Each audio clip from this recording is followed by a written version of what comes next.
अस्सलाम वालेकुम दोस्तों, तुसी वेखदे पे हो पाक पत्रकास्ट ते मैं तुहाडा दोस्त अहमद फराज। दोस्तों सब तो पहले रिक्वेस्ट है चैनल ਨੂੰ सब्सक्राइब कर लो, फेसबुक वाले बरावीर बहुत अच्छे पेज ਨੂੰ फॉलो कर लो। किसी बरावीर ਨੂੰ 30 प्लस 35 प्लस 40 लीटर प्लस आला जानवर चाहिए तो रब्ता करके परचेज कर सकता है। लोकेशन डबूंगा हयात तहसीलो जिला पाक पतन शरीफ। मोबाइल नंबर है साडा 0300 पूरा 8754 743। व्हाट्सएप नंबर भी यही है जी, ते लोकल नंबर भी यही है। माशाल्लाह डच फ्रीजियन गब्बन बैडी अरादा सी तैयार होकर लगान दा 6.5 लाख रुपए डिमांड लाई सी, उनकी 3,85,000 लाई सी।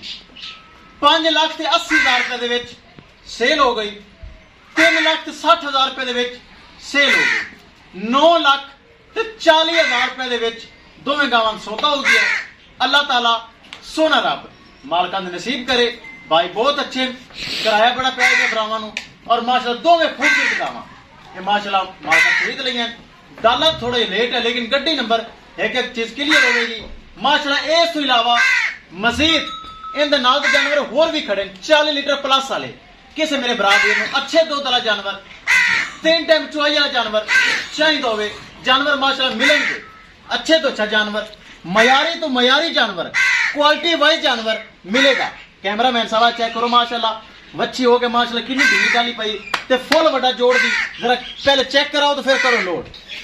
लो जी माशाल्लाह चेक करो दोनों गावां लोडिंग वास्ते तैयार। आफत एक बार वड्डी इन्हू छड़ के इत्थे घुमा दे जरा फिर बन दे। डाला थोड़ा लेट है फिर गड्डी नंबर विखाने हैं। बहुत तगड़ा जानवर माशाल्लाह ए चेक करो।